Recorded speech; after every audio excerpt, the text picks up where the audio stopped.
Hi everyone, hope you're doing well today. Um,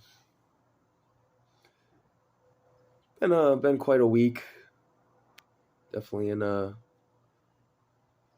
depressive dip last week. And that's okay. It doesn't sucks. No one likes to feel depressed. But I've at this point in my life, I try to look at there's a reason for everything. It's a universal law that rhythms, rhythms and trends everything. So you can't just be happy all the time. And if you are, and you're only focusing on the happy, you're not experiencing the full equation, the full circle, the full 360. Um, yeah, it's okay to be depressed, even though it sucks. It sucks. Um, feel pretty lost and just kind of dangling in limbo and not really know what's going on. And, find your mind trying to trick you and make you second guess everything you're working towards. Um, but it's just an illusion in a way. I mean, it is real and it is something you need to acknowledge and contemplate and work through and try to get to the source of. Like, I know where a lot of my current depressions are coming from.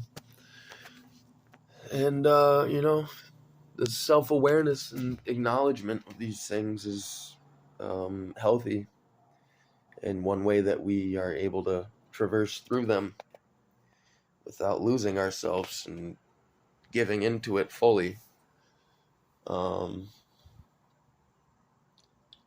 but yeah, I feel like basking in the negative feelings and whatever it may be, whole gambit of negative feelings and good feelings, but just the way we all love to enjoy joy, or I guess maybe a decent analogy is like, any drug experience, like say ecstasy, for example, which never been a fan of that. Not really my thing, but everyone loves feeling the ecstatic ecstasy of the ecstasy, but no one likes the come down. But in my opinion, with all substances, medicines like that, the come down and the negative aspect are just as much a part of the experience. Just no one likes to acknowledge that. And I mean, it's not fun for anyone, but it's part of the experience. And same with life, in my opinion, in my experience. Um, yeah, it's okay. It is okay to feel like ass. Um, but especially when you're in these moments, especially when you get really deep into a depression or just like a period of hopelessness, it's very can be very difficult to remember any feeling or thought or emotion outside of that negative. Um, but they're both, both valid, both just as real. Um, the depression can just be blinding for, a lot of reasons. Um, and, I keep trying to acknowledge that part of it is, granted, I've been off my Adderall for about a month and a half now. The post-acute withdrawals from that can last up to months. And like one of the things I always associated of when I would stop taking Adderall in the past is for a few days, even a week sometimes, like this just crippling, hollowed out depression. It's beyond a depression. It's just a hole. It's like a hole, and it sucks. It sucks to feel so beyond bleak and hopeless and empty. It's terrible, but again, there's a season for everything. There's a reason for everything. And like these downtimes, like even if I'm not actively writing or doing stuff creatively, it's a great reflection period, time to contemplate on where you're at, why you're there. And, when that creativity rises back up, got a lot to talk about, a lot to write about, a lot to transmute into something beautiful. Some of the best art, the best jokes come from the darkest places. Again, this is my experience. And I know I'm not alone with that. You'll hear that from a lot of people, but everything in life is a delicate tightrope walk.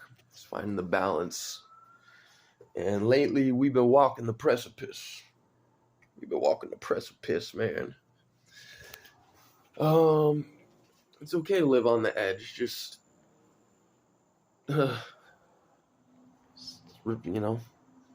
remember you gotta step back from the edge sometime. Because that view can be pretty breathtaking.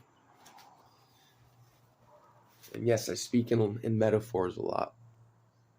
Very, life can be very poetic if you want it to be. Life can be so layered and have so many deep meanings.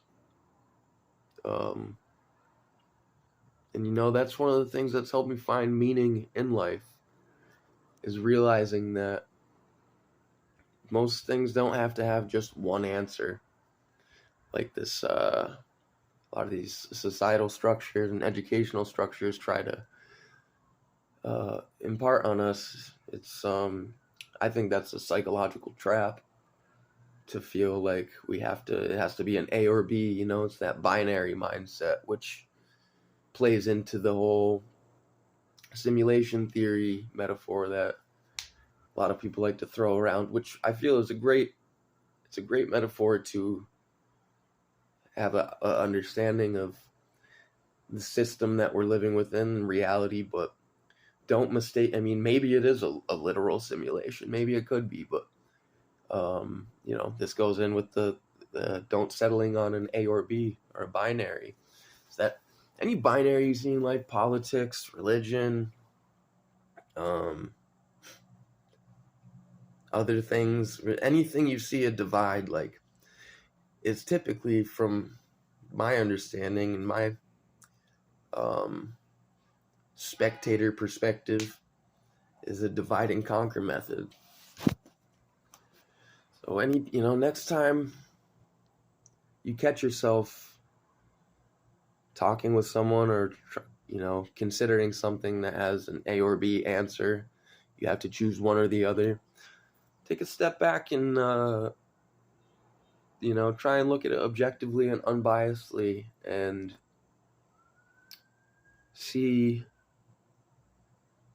use your own critical thinking. Listen to your heart. Stop acting through your emotions and reacting through our emotions, and respond thoughtfully. But in order to do that, we need to step back from our emotional reactions, because a lot of things in life, a lot of the perceived choices we're given, are means and methods of psychological manipulation tactics. I'm really fascinated by psychology, like, I've educated myself most of the way through the years. Like, I graduated high school, but barely paid attention. Still great student until my last 2 years of school, junior and senior year. I was like, I was homeless and surprised that I even graduated school. Granted, my guidance counselors and teachers and stuff, they took a lot of pity on my situation. Maybe pity's not the right word. They sympathized with my situation of being homeless my last 2 years. Like my senior year, I shouldn't have graduated. I missed 73 days of school because I just didn't feel like going. And I had no parental supervision or guidance to make me go to school. So, yeah, I went from having like a 3.6 GPA one year to like a 1 point something. And I remember walking up to my teachers at graduation. He passed me with the bare minimum grade to be able to pass and not have to repeat my senior year, just because I think they knew if I didn't pass that I wasn't going to come back, just considering how adrift and lost I was and just barely hanging on. But I walked up to him at graduation and I'm like, hey man, I went and shook his hand. I'm like, thank you for passing me. He's like, oh, you passed yourself. And I looked him dead in the eyes. I'm like, you know I didn't, and I know I didn't, but I really appreciate you for passing me and understanding what's going on. So, yeah, I'm sure this rant is kind of all across the board, but I haven't done one of these in a little while, and I don't know. I like the stream of consciousness thought. Might not make sense to many people, and a lot of people might not even listen to this. That's not the point for me. Yeah, despite all this and everything I'm saying, just gotta remember this doesn't last. Again, because there's a rhythm to everything in life. You gotta take the bad with the good. And, it could always be worse. Sometimes it is worse. And when it's worse, try to remind yourself it could always be worse. But despite all this, a lot of great things have been happening. And I've been reconnecting with a lot of old friends, some that I haven't seen in like a decade or talked to in a decade, and that's been really beautiful and brought me a lot of joy. And I'm really looking forward to reconnecting even closer with some of these people, because some of them aren't around the 413 these days. But yeah, it can be okay. It's gonna be okay. As they say, it's always darkest before the dawn, and sunrise is coming. But it's a matter of trying to keep your composure before the dawn starts to break. It's hard. It is hard sometimes. And it feels very hopeless at times. But talking about this stuff, for me, is key. Because one of the things that always kept me going back to my old ways and not valuing or respecting myself enough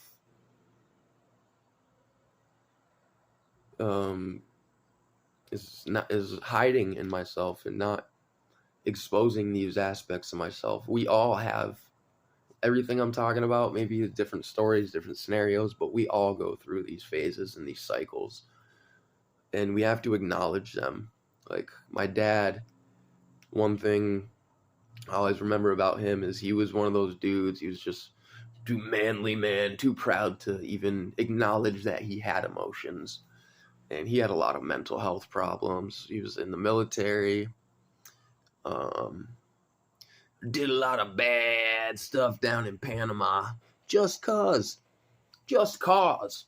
It was a just cause that we went and did this and took out all these villages, Used to sit in I was like 13, 14, me and my dad, he'd sit and smoke joints in the basement, and he would the older I got, he would start telling me about some of these things. And I remember specifically he started telling me about his time in Panama because he was watching the History Channel one time and saw that, I believe it was Just Cause was declassified. So he started opening up about it, and we'd be sitting there smoking joints and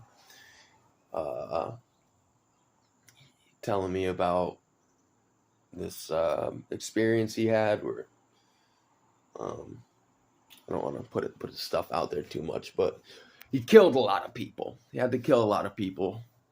It was them or him, which is like, I get it, but reiterates to me why war is not necessary. A lot of things in this world are not necessary that we are taught are necessary. Like it's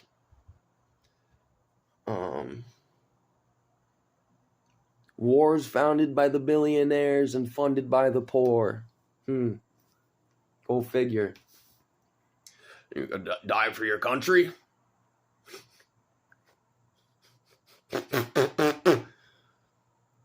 Get bent, Uncle Sam. You know, I don't hate America, but our government hate those fuckers. We gotta wake up to this corruption, deception, the controlled demolition of the American empire that's happening right before our eyes. Yeah, what a world, what a time to be alive. It's hard and it's scary sometimes, but I think it's a very important time to be experiencing this world and to be alive here. I feel very grateful to be alive during this time. As crazy as that might sound to some of you, but yeah, I don't even remember where this conversation started. I can just keep going. Random tangents. One just flows into the next, at least in my mind. But yeah, depression sucks, but it's necessary. Joy and bliss and ecstasy do not suck. They're also necessary, but they can't last. And the bad times, for me at least, make me appreciate the good times that much more. Like a year ago, I was at like the lowest point in my life.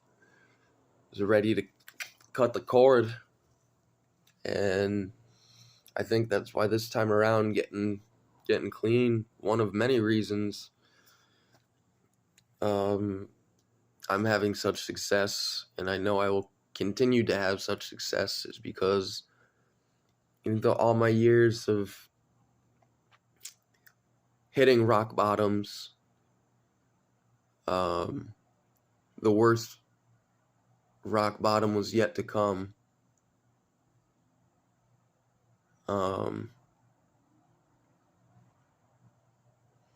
Yeah, so even there's layers and levels of what a rock bottom can be, and what it came down to me finally was, and I'm sure you'll hear many people share this sentiment when it comes to addictions and recovery, is my final rock bottom was realizing that there was no choice left. The only choice was to figure this out and save myself and ask for help from people, or to finally give up, to finally just give in, which is what the addiction wants. I hesitate to talk about it in the sense of a demonic presence, but I don't say demonic in a religious sense.